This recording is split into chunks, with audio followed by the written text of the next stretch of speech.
bà nẹ mình plap đồ lỡ nẹ nâng mình plap đồ tế nhom trong prap nẹ nợ ở vậy muối bà nẹ mình plap đồ lỡ tế nú chỉ vật nẹ nâng mình plap đồ tế nú chỉ cả bật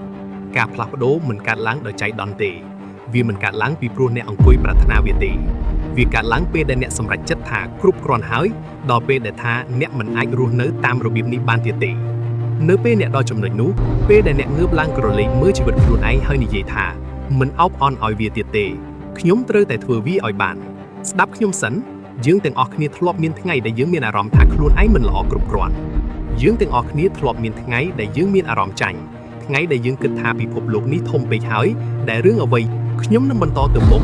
បន្តប្រឹងប្រែងធ្វើឲ្យវាคล้ายជាការពិតមិនថាមានអ្វីកើតឡើងក៏ដោយតើអ្នកចង់คล้ายជាមនុស្សបែបនោះទេមនុស្សដែលហ៊ានប្រថុយមនុស្សដែលហ៊ានចេញពីតំបន់សុវត្ថិភាពរបស់ខ្លួនហើយតស៊ូដើម្បីជីវិតដែលពួកគេដឹងថាខ្លួនសមនឹងទទួលបានព្រោះនោះហើយជាអ្វីដែលត្រូវការវាត្រូវការភាពក្លាហានរកជំនឿដ៏មុតមមនិងឆន្ទៈក្នុងការឆ្លងកាត់ថ្ងៃដែលលំបាកការបរាជ័យការខកចិត្តយ៉ាងណាក្តីក៏យើងនៅតែត្រូវបន្តដំណើរទៅមុខទៀតដែរហើយការពិតគឺវាមិនមែនជារឿងងាយស្រួលទេបើអ្នកគិតថាវាងាយនោះអ្នកកំពុងបោកខ្លួនឯងហើយភាពជោគជ័យមិនងាយស្រួលទេការរីកចម្រើនរឹតដែរមិនងាយស្រួលថែមទៀតហើយអ្វីដែលកាន់តែលំបាកទៀតនោះគឺផ្លូវទៅកាន់គោលដៅដែលយើងបានកំណត់ទុកក៏មិនមែនជារឿងងាយដែរប៉ុន្តែអ្នកមិនអាចអនុញ្ញាតឲ្យរឿងទាំងនោះបញ្ឈប់អ្នកបានទេអ្នកមិនអាចអនុញ្ញាតឲ្យភាពភ័យខ្លាចគ្រប់គ្រងជីវិតអ្នកបានទេ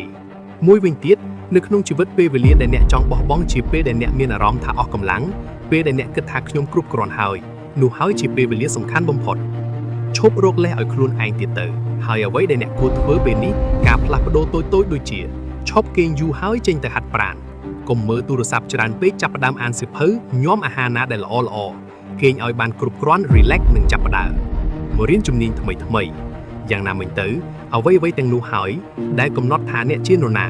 នោះហើយជាពេលវេលាដែលបំបែកមនុស្សដែលជោគជ័យចេញពីមនុស្សដែលចង់បោះបង់នោះហើយជាពេលដែលអ្នកសម្រេចចិត្តថាខ្ញុំនឹងបន្តទៅមុខខ្ញុំនឹងបន្តតស៊ូ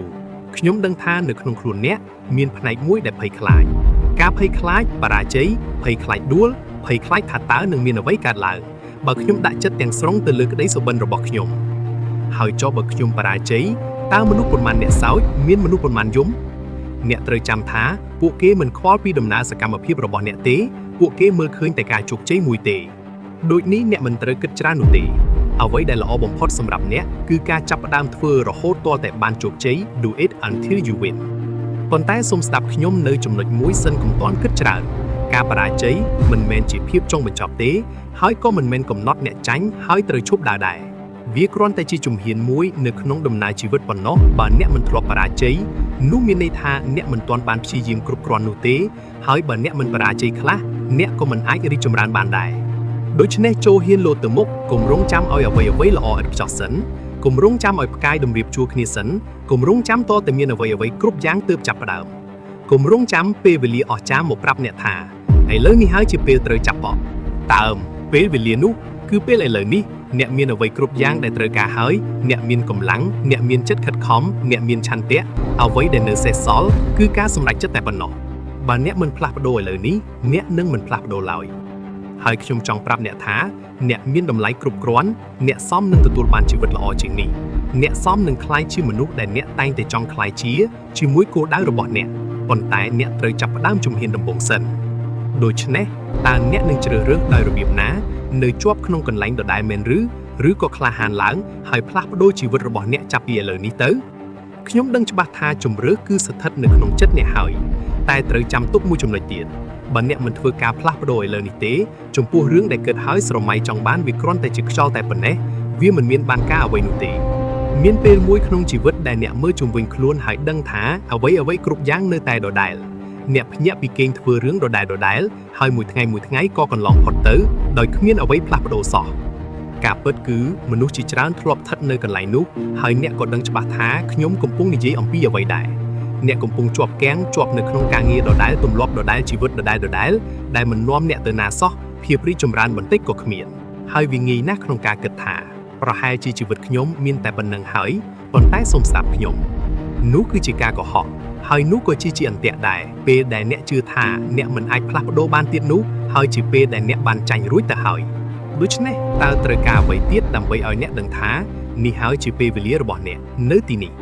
ឥឡូវនេះព្រោះបើអ្នកមិនចាប់ផ្ដើមធ្វើអ្វីមួយឥឡូវនេះទេខ្ញុំក៏ប្រាប់អ្នកត្រង់ថាអ្នកនឹងមិនធ្វើវាបានទៀតឡើយ5ឆ្នាំទៀត10ឆ្នាំទៀតអ្នកនឹងត្រឡប់មកមើលពេលនេះហើយសោកស្ដាយថាអ្នកធ្លាប់មានឱកាសក្នុងការផ្លាស់ប្ដូរជីវិតតែអ្នកបានបោះបង់វាចោលហើយភាពខុសគ្នារវាងមនុស្សដែលអ្នកជាឥឡូវនេះនិងមនុស្សដែលអ្នកចង់ក្លាយជាពីមុនគឺស្ថិតនៅលើការសម្រេចចិត្តតែមួយវាសាមញ្ញប៉ុណ្ណោះយើងទាំងអស់គ្នាមានក្តីសុបិនមានគោលដៅមានសម្លេងខាងក្នុងចិត្តដែលនិយាយថាខ្ញុំចង់បានអ្វីដែលល្អជាងនេះប៉ុន្តែយើងបានបិទវាចោលយើងមិនអើពើពីវាដោយសារតែអ្នកបាននិយាយថាវាមិនអាចទៅរួចទេខ្ញុំចាស់ពេកខ្ញុំហត់ពេកវាយឺតពេលពេកហើយយើងក៏នៅតែបន្តកុហកខ្លួនឯងបែបនេះរហូតដើម្បីឲ្យខ្លួនសុខចិត្តនៅកន្លែងដដែលមិនផ្លាស់ប្ដូរព្រោះការចេញពីតំបន់សុវត្ថិភាព comfort zone វាគួរឲ្យខ្លាចបើដើរខុសតែបន្តិចអ្នកនឹងស្លាប់ប៉ុន្តែខ្ញុំនៅតែនិយាយដដែលថាភាពសុខស្រួលគឺជាឃាតករស្ងៀមស្ងាត់នៃភាពរីកចម្រើនវានឹងធ្វើឲ្យអ្នកជាប់គាំងវ៉នឹងប្រាប់អ្នកថាអ្នកមិនអីទេទោះបីជាអ្នកមិនសប្បាយចិត្តក៏ដោយអ្នកមិនអាចនៅដដែលបានទេបើអ្នកមិនកំពុងរីកចម្រើនហើយក៏គ្មាននរណាមកសង្គ្រោះអ្នកឡើយមនុស្សតែម្នាក់ដែលអាចផ្លាស់ប្ដូរជីវិតអ្នកបានគឺអ្នកខ្លួនឯងដោយហេតុថាការផ្លាស់ប្ដូរវាពិបាកវាមិនស្រួលទេវាត្រូវការតស៊ូហើយមូលហេតុដែលមនុស្សភាគច្រើនមិនផ្លាស់ប្ដូរគឺព្រោះពួកគេភ័យខ្លាចនឹងការតស៊ូនោះភ័យនឹងការបរាជ័យហើយអ្វីដែលគួរឲ្យភ័យជាងគេគឺភាពជោគជ័យព្រោះពេលជោគជ័យមកដល់វាទាមទារឲ្យអ្នកក្លាយជាមនុស្សថ្មីក្លាយជាមនុស្សល្អជាងម្សិលមិញហើយវាក៏ធ្វើឲ្យមនុស្សជាច្រើនភ័យខ្លាចដែរហេតុអ្វីបានជាខ្ញុំនិយាយបែបនេះដូច្នេះពួកគេនៅដដែលពួកគេនៅតែរកលេសដដែលខ្ញុំនឹងចាប់ផ្ដើមថ្ងៃស្អែកសប្តាហ៍ក្រោយចាំស្អែកចាំធ្វើប៉ុន្តែការពិតគឺអ្វីគ្រប់យ៉ាងវាមិនត្រូវការពេលល្អឥតខ្ចោះសម្រាប់ចាប់ផ្ដើមទេពេលតែមួយដែលសំខាន់គឺពេលឥឡូវនេះ